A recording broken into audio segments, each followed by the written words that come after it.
গুম অধ্যাদেশ বাতিল করা হয়েছে, এই সরকার করেছেন। জনগণ প্রত্যাশা করে গুম অধ্যাদেশ বাতিল হয়েছে, কিন্তু নিশ্চয়ই এই গুম অধ্যাদেশের মধ্যে অনেক ফাঁক ফোকর আছে, অনেক ল্যাপসেস আছে, ঘাটতি আছে।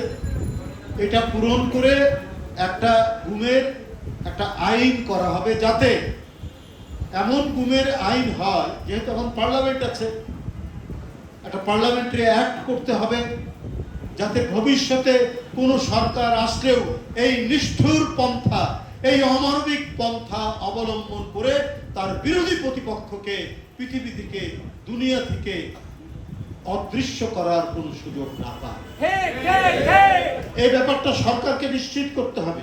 আখতারুজ্জামান বাচ্চু এখানে উপস্থিত রয়েছেন, আরো উপস্থিত রয়েছেন স্বেচ্ছাসেবক দল, ছাত্র দল, যুব দল, ডাক্তার জাহিদ স্বেচ্ছাসেবক দল নেতা, না আরো মৎস্যজীবী দলের সদস্য সচিব আছে আব্দুর রহিম, সবাই এখানে রয়েছেন।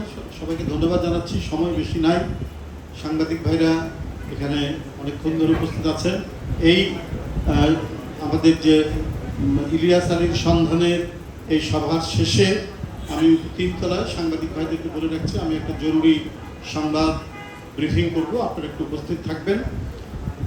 এখানে যার জন্য আজকের এই সভা, এই মিলাদ মাহফিলটাকে ফিরে পাওয়ার জন্য, সেই এম ইলিয়াস আলীর ছোট ভাই, আমাদের ছোট ভাই, দীর্ঘদিন ধরে যে সংশ্লিষ্ট আমাদের সাথে ছাত্রদল জীবন থেকে, সেই এম আসকির আলী সহ সকলকে আমি ধন্যবাদ জানাচ্ছি যে আজকের আমাদের এই বেদনা ঘন যে পরিবেশ, আমাদের নিত্যদিনের যে সাথী ছিল একদিন, আমাদের সহকর্মী, আমাদের নেতা। বসুন্ধরা ডায়াপেন্ট এখন আরো উন্নত। এই হট এয়ার থ্রো টপশিট দ্রুত শোষণ করে সোনামণিকে দেয় কোমল অনুভূতি। সে একজন আইন প্রণেতা ছিল, জাতীয় সংসদ সদস্য, বিএনপির সাংগঠনিক সম্পাদক, এত বড় রাজনৈতিক দলের, জাতীয়তাবাদী ছাত্র দল বৃহত্তম একটি ছাত্র সংগঠন, সেই সংগঠনের নির্বাচিত সাধারণ সম্পাদক।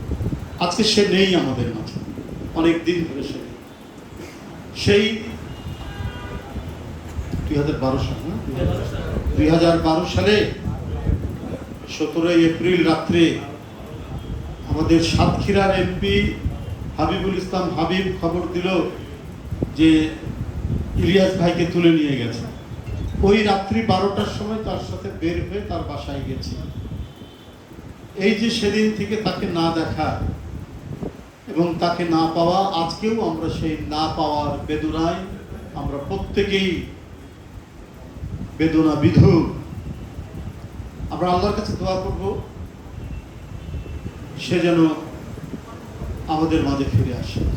আমাদের সেই প্রাণবন্ত, আমাদের সেই অত্যন্ত দৃঢ় মনোবলের ইলিয়াস আলীকে আবার আমাদের মাঝে ফিরে পাই।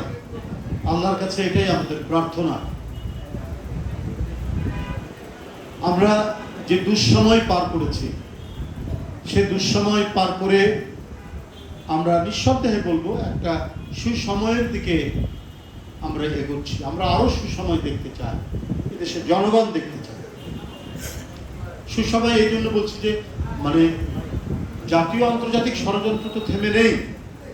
জাতীয়তাবাদী শক্তি যাতে স্বতঃস্ফূর্তভাবে কাজ করতে না পারে, তার জন্য তো চক্রান্ত আছে। বিএনপির সরকার, এটা তো অনেকের চক্ষুশূল, কিন্তু তবুও তো আমাদের গ্রেপ্তার হওয়ার ভয় নেই, গুম হওয়ার ভয় নেই, ক্রস ফায়ার হওয়ার ভয় নেই। এই সমস্ত ভয় তো গেছে কমপক্ষে। তো সে কারণেই বলছি যে অনেকটাই সুসময় আমরা এসেছি। তবে এই সুসময় শুধু আমার আপনার দুই একজনের জন্য নয়, সুসময় নিশ্চিত করতে হবে সারা জনগণের জন্য, গোটা জাতির জন্য। তাহলেই হবে সেটা সুসময়। আইনের শাসন যেন নিশ্চিত থাকে। কোনো গরিব মানুষ যদি কোনো অন্যায়ের শিকার হয়, সে যেন আদালতে গিয়ে ন্যায় বিচার পায়, এটা নিশ্চিত করতে পারলেই সেটা সুশাসন। ক্ষমতার জোরে কেউ যেন কোনো ফায়দা তুলতে না পারে, সেটা হলো সুসময়ের লক্ষ্য। গুম অধ্যাদেশ বাতিল করা হয়েছে, এই সরকার করেছেন।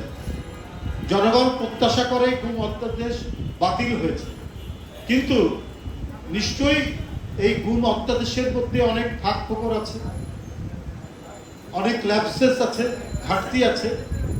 এটা পূরণ করে একটা গুমের একটা আইন করা হবে, যাতে এমন গুমের আইন হয়, যেহেতু এখন পার্লামেন্ট আছে, একটা পার্লামেন্টারি অ্যাক্ট করতে হবে, যাতে ভবিষ্যতে কোনো সরকার আসলেও এই নিষ্ঠুর পন্থা, এই অমানবিক পন্থা অবলম্বন করে তার বিরোধী প্রতিপক্ষকে পৃথিবী থেকে, দুনিয়া থেকে অদৃশ্য করার কোনো সুযোগ না পায়।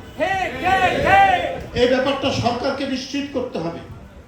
ডক্টর ইউনূস সাহেবের আমাদের গুম অধ্যাদেশ বাতিল করেছে, কিন্তু এর জন্য কি করবেন আপনারা? এই গুমকে নিয়ে নিশ্চয়ই আপনাদের ভালো আইন করতে হবে, এটাই জনগণ চায়। এই বিষয়টা আপনারা খোলাসা করে বলুন। জনগণ প্রত্যাশা করে এই সরকারের কাছ থেকে, যে ডক্টর ইউনূস সাহেবের সময় তখন তারা তাড়াহুড়ো করে করেছে, নিশ্চয়ই অনেক ঘাটতি আছে, সমস্ত ঘাটতি পূরণ করে গুমের উপরে এমন আইন করতে হবে যাতে আর ভবিষ্যতের কোনো সরকার কোনো ধরনের এই নিষ্ঠুর অমানবিক পন্থা অবলম্বন করতে না পারে। বন্ধুরা আমার, বক্তব্য দীর্ঘায়িত করব না, শুধু এটুকু বলবো,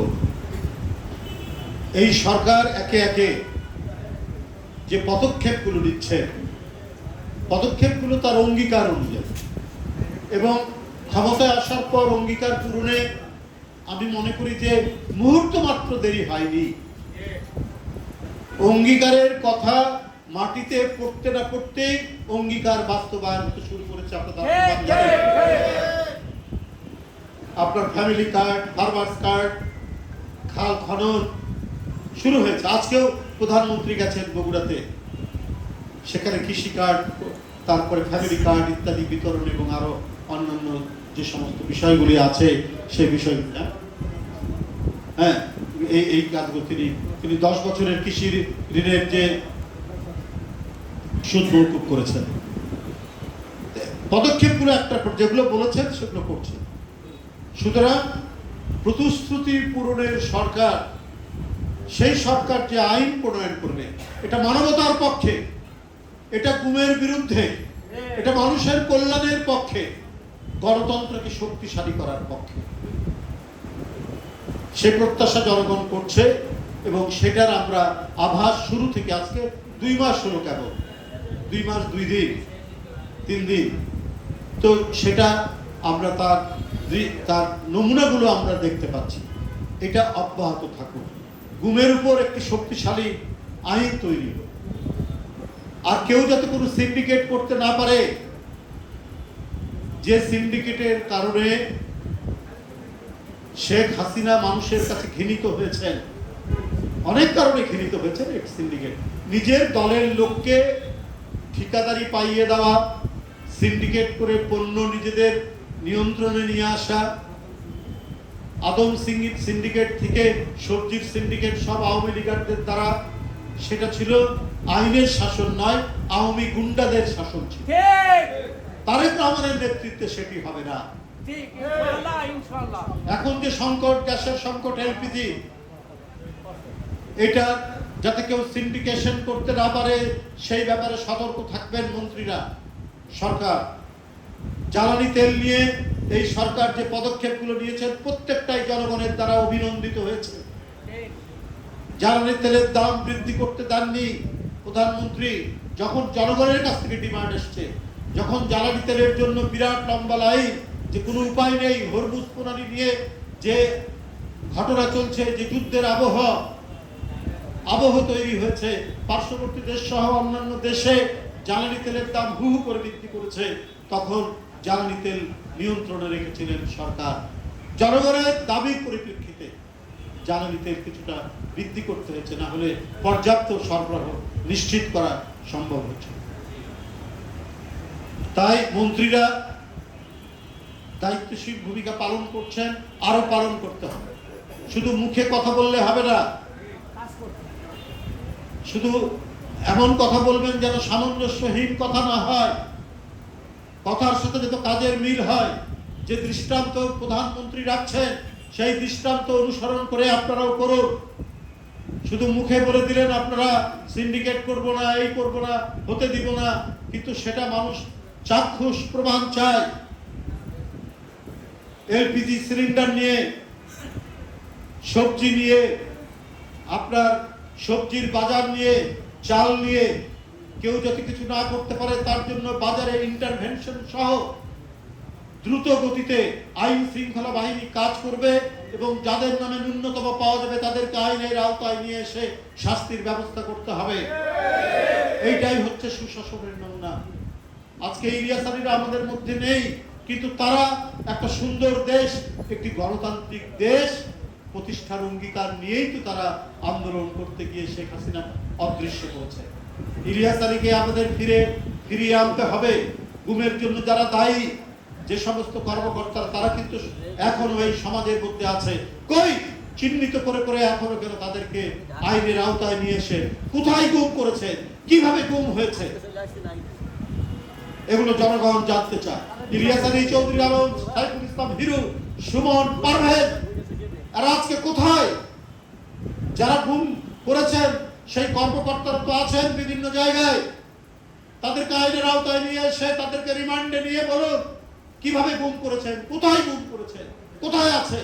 এখনো আপনারা সেই সত্য ঘটনা আপনারা বের করতে পারবেন। আমাদের মন্ত্রিসভার মধ্যে গুম হওয়া মন্ত্রী আছেন না? আমাদের স্বরাষ্ট্রমন্ত্রী সালাউদ্দিন সাহেব তিনি নিজেও তো গুম হয়েছে। সুতরাং কিভাবে গুম হয়েছে, কিভাবে গুম করেছে ওই সমস্ত নিষ্ঠুর পুলিশ কর্মকর্তা, র্যাব কর্মকর্তা এবং অন্যান্য আইন শৃঙ্খলা বাহিনীর কর্মকর্তারা, তারা তো সবাই পালিয়ে যেতে পারেননি, পালিয়ে যাননি।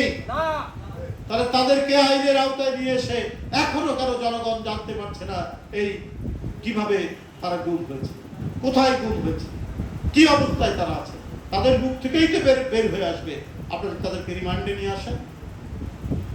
বন্ধুরা আমার, আমি আবারও সরকারের কাছে জোরালো আহ্বান জানাচ্ছি, অত্যন্ত ক্ষিপ্র তৎপরতার সাথে আপনারা ব্যবস্থা গ্রহণ করে ইলিয়াস আলী, সাইফুল ইসলাম হিরু, পারভেজ, জাকির, সুমন সহ যে সমস্ত জাতীয় নেতা, যুব নেতা, ছাত্র নেতা যাদেরকে গুম করা হয়েছে, শত শত হাজার হাজার, তাদের হদিশ বের করে খুঁজে বের করার ব্যবস্থা গ্রহণ করুন।